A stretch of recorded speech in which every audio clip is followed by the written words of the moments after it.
Here we are, back again, Nerdy Out Loud, Nerdy TV, nerdy.co.uk. Still at the Romford Film Festival. Love being here, love being deep inside Romford. That's what it's all about. Now we are talking to director Ed Westrop and his actor Alan Cooper about their movie, Claudia, which was a very interesting piece, guys. How does it feel to be here in sunny Romford? It's absolutely lovely here in sunny Romford. So we're going to get into Claudia in a quick second, but first of all, I'd like to go back a little bit, get to know you guys a little bit more. How you got into the industry, first-time filmmaker, very, very good. I love that. You've come into the acting game a wee bit later on, as you told me earlier. And how did you get into this, and why would you choose filmmaking? So I got into this. I was studying fashion illustration of all things. Realised it wasn't for me. Wanted to change to filmmaking, and then it was just a big factor to change it. So I decided to just drop out altogether and just teach myself. And Claudia was one of the ideas that I came up with. And if it weren't for meeting Alan, who completely carries the film with the acting performance, then probably wouldn't have made it. But I'm extremely happy that did happen. And yeah, so we've made several films since, shorter ones. Alan's gone on to done his own acting thing. I now work in editing and filming for a publishing company. So you've done 7 films since Claudia? No, two. And you sat with this film for, I believe it said in the Q&A there that you sat with this film for 7 years. Yeah, so it was filmed, the initial filming was 7 years ago, and then, like I was saying in the Q&A, we had the luxury of time to just, fettle it and tweak it until I was completely happy with it. So we went back and filmed more, added bits to it, changed endings, changed those things, and and eventually we're like, right, okay, that's enough is enough. But enough is enough because I was actually happy with it. It wasn't just like, I've got to do something else now. I never got bored of it, but I was also very relieved to be able to finally say it's finished. And Alan, coming into the acting game, how was that for you, and how did you find your way into it? But as I said in the Q&A, that was pure coincidence of me going for a pint of beer. Being a new father, and I think it might have been your first or second night, it was very early on. Yeah. And he kept on staring at me and asked me if I'd ever done any acting, to which I laughingly replied no, which opened up the conversation, why do you ask? And then he told me the idea that he had. And it probably took, I think, a month or so before eventually I said, yeah, all right, let's do it. Yeah, I was badgering him for a bit. And what was it about Raymond that made you want to do it, though, eventually? Raymond evolved mostly during the couple of weeks that we shot it. Right. Mostly. At least he took me over during that period of time. And as we got into it from day one, progressively I could feel more and more the character. Mm-hmm. And I had no idea. I know what acting is, but I've never tried it, certainly not in front of the camera either. But it was quite surprising to me that I couldn't see the camera. It disappeared. Wow. It put me in my ears. And then it was a case of, obviously, we had our script. But as Ed says, the eventual film, complete film, is probably 70% improvised. Nice. On the trot. Obviously, we talk about the scene and we talk it through and discuss it. Mm-hmm. And then make me do it 100 different ways. And sort of perform the magic of the editing after. One of the great things I like about what we've done with the film is the outtakes. The outtakes are hilarious. Oh, there will be, I imagine. Absolutely hilarious. So that pressurizing him to get. We did them once, and then they disappeared in a hard drive or something. So he's going to have to do them all again. But they are very fun. I have to go back through every shred of footage that we. Let's get a real man. Let's do it. Yeah. Well, it's very fun looking through it. It's a bit of a nostalgia trip as well. Yeah. And in terms of the story and the idea, the concept, where did this come from? So there's a short story by J.G. Ballard called The Smile. It's really short. It's about 8 pages long, I think, and it's got a very similar kind of fundamental premise where a man purchases this mannequin from an antique shop. He thinks it's a mannequin. In that story, it turns out it's a taxidermied woman who then starts to sort of change and kind of decompose, and it goes in a completely different area. For us, firstly, it was important it just remained a mannequin for technical reasons. In like, I don't have the special effects know-how to have a thing that starts decomposing. But also, like the idea of having it as simple as that. It literally is just something which is in the shape of a woman. There's nothing more to it than that, other than what the character then perceives it as and turns it or her into in its mind. So her literally just being an animate object, nothing more than that, was kind of something that we thought would be a cool thing to explore, and also how Alan can then kind of use acting against this thing that doesn't respond in interesting ways, and how the story can get from A to B with zero input from said inanimate object, how someone's brain can create emotions like jealousy when it's like, well, it has no, it's just sat there. It may as well be a chair, Yeah. So how to get from point A to point B, and that's what was really exciting and really interesting to kind of explore how one might do that. Well, with that, Alan, you're saying that the character started to evolve throughout the movie. What kind of headspace do you to get yourself into to play this role, and how did you even approach that? As I said before in the Q&A in this video, to be honest, ignorance. Right. I have no clue. And as I said before, if somebody was to plant a script like that in front of me now, knowing what I know 7 years later, Yeah. I've been sort of fairly active in what I've been doing. It would scare the life out of me. It really would. But then I didn't know. Right. It was fine. I was do that. But was there ever any point where you just finished the scene and you were like, bloody hell, I went there?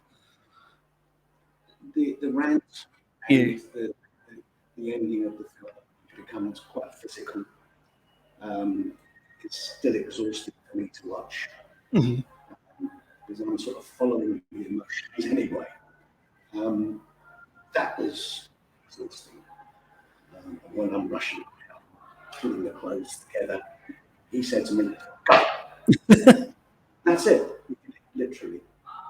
And I just went for it. That's the one time when I didn't ask for another take. I didn't really want to, because I had to get quite sort of riled up and angry. I wasn't going to be like, let's do that bit again. I'm like, you know what, that was fine. Yeah. And I'm a bit scared. So, yeah.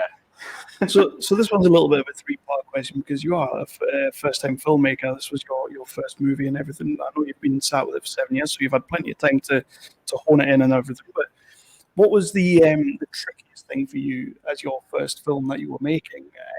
What was the most rewarding thing? And then what's the main thing you learned from making this movie? Okay, so the trickiest thing would be because I was kind of teaching myself how to film and light and record sounds. Yeah, because you did everything. Yeah, so that was the point. But all the tricky things from the film are on a technical level. Yeah.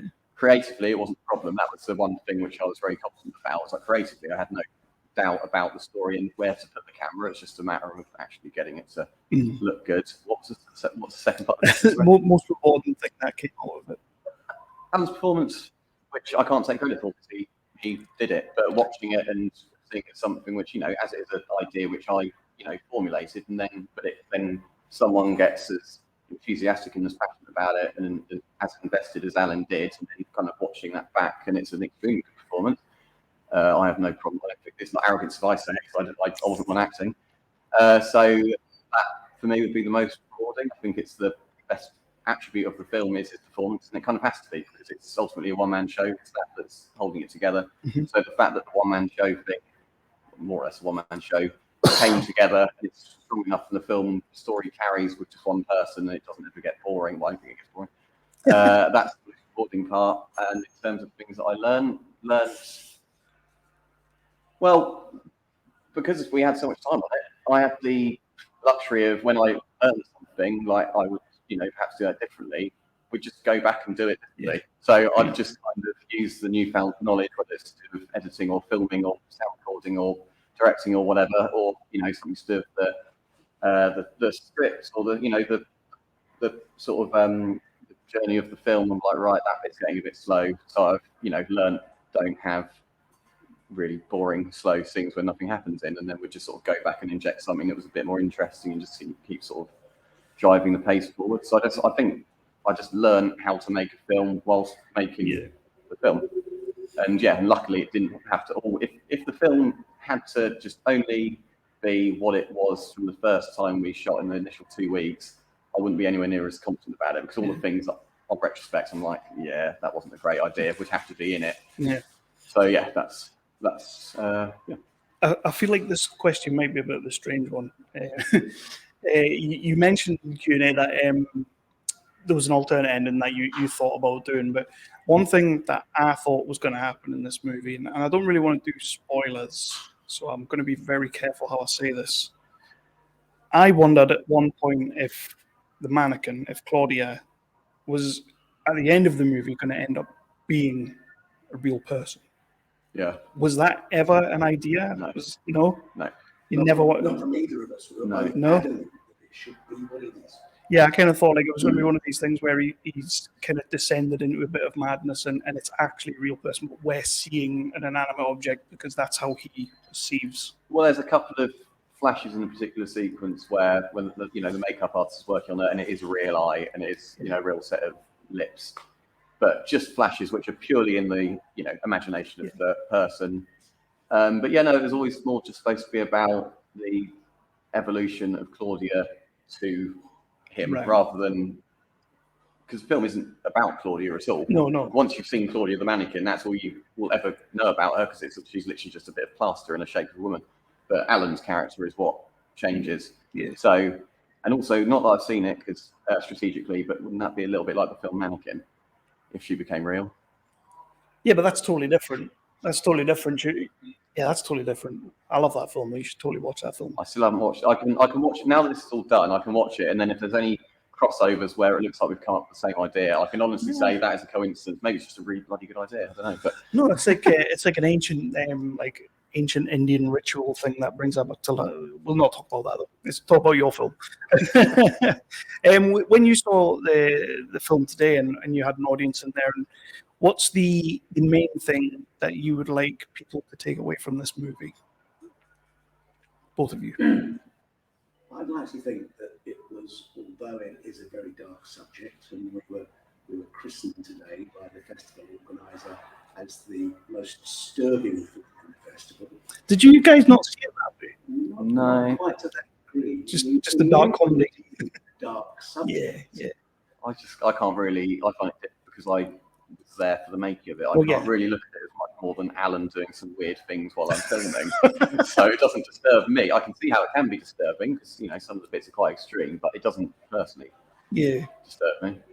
But I'm happy with the with the badge of honour of most disturbing film in festival, especially considering this was took place on the horror day, and for 75% of the film, it's not a I don't think it ever becomes a horror, but nothing too disturbing happens, really.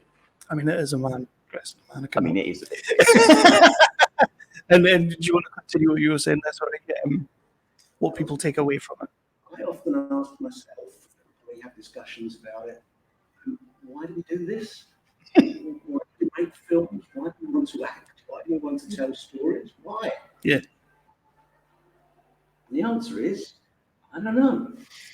I know I want to leave something behind after I'm gone. Yeah. There's an element of that. I want people to be entertained through something that put a lot of creative energy into it. That's very satisfying. Mm-hmm. But other than that, it's a mystery. It really is. It's not big business for us. I mean, we cost us money. We don't know anything out of it. But still, we get so much. Yeah. What are these? I don't know. What we do. I love that. Yourself, what do you hope people take from it? Much I can. I just hope they enjoy it. Yeah. And there are certain elements of the film which sort of like the underlying themes of sort of domestic abuse and misogyny. And I hope that if anyone watching the film is a bit like that, I hope that maybe the film kind of holds a bit of a mirror up and suggests maybe don't be like that. Yeah. Get yourself a mannequin. But primarily, just hope that people enjoy it and think, that was worth the 68 minutes of my life I spent watching it. Awesome. So that's what you want people to take away from it. But I want to know what you guys take away from it. It's a 7-year project. It's your first film. When you saw it up on the screen today, was there any one thing that you were absolutely just so proud of? really happy that the sound came across quite well, because that's my weakest area in terms of all the things that I did on the film, which was, you know, most of it in terms of the technical aspects.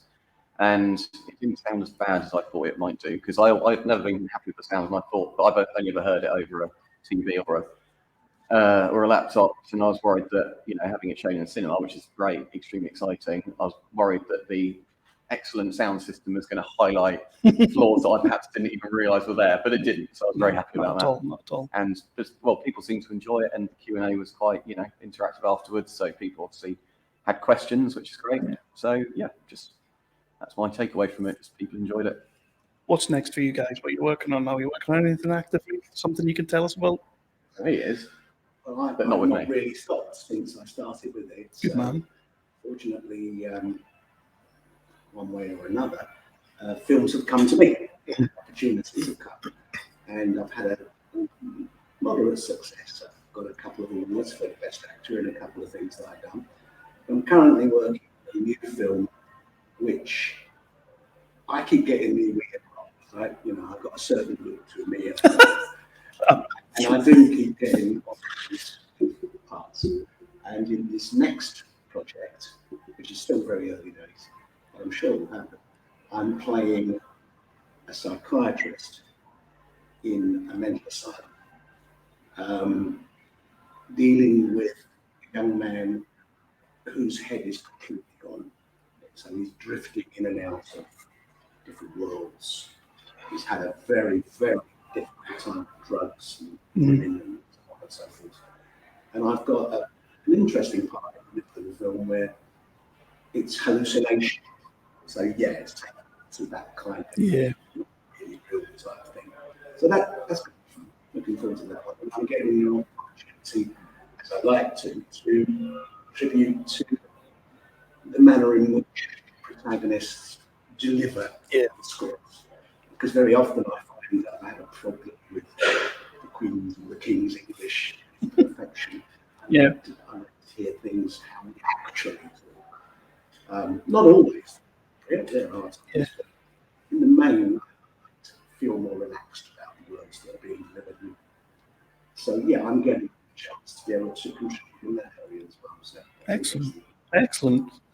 And I need to know, it's a question that I think you're probably expecting. She was in a bad way the last time you saw her. Where's Claudia now? Well, the film would suggest that she was picked up by the bin the next day, and No, probably in a landfill. I can't have that. I was expecting to see her today. I thought, get her on the Q&A. Yeah, unfortunately, we came on the tube, so that would have been a good conversation. Very true. We might have done it. More people would have come to watch. Right. So I'm going to start wrapping up. Thank you so much for submitting the movie to us and letting us have it and letting us show it today. Even more so, thank you for being here today and doing this and doing the Q&A down there. And just great to see the movie up on the big screen. It's always good to see. But first of all, let people know on social media and stuff where they can find you, where they can find projects and anything that they can find. Well, this is the last festival currently that it's been involved in. So unless we, put it in 24 this year, we'll be looking for a platform with which to host it, which will either be for free or on something where you have to pay for it. I'll probably just go down the free avenue, to be honest. It doesn't exist at the moment, so I'll have to get back to you on that. But yeah, at some point there will be a way to watch it online if anyone wishes to. And we're going to get Claudia too. I mean, given that she's probably a landfill, I think it'd be like 3 months too. You could get a new one. That's the beauty of it. You can literally just get another one. Exactly. Well, guys, thanks so much for doing this, and thank you for joining me on here and having this little chat. And definitely keeping an eye on what you do next, what you submit next, everything like that. Please do come back. Again, thank you for submitting. Thank you. Thank you. It's been a pleasure. Thank you.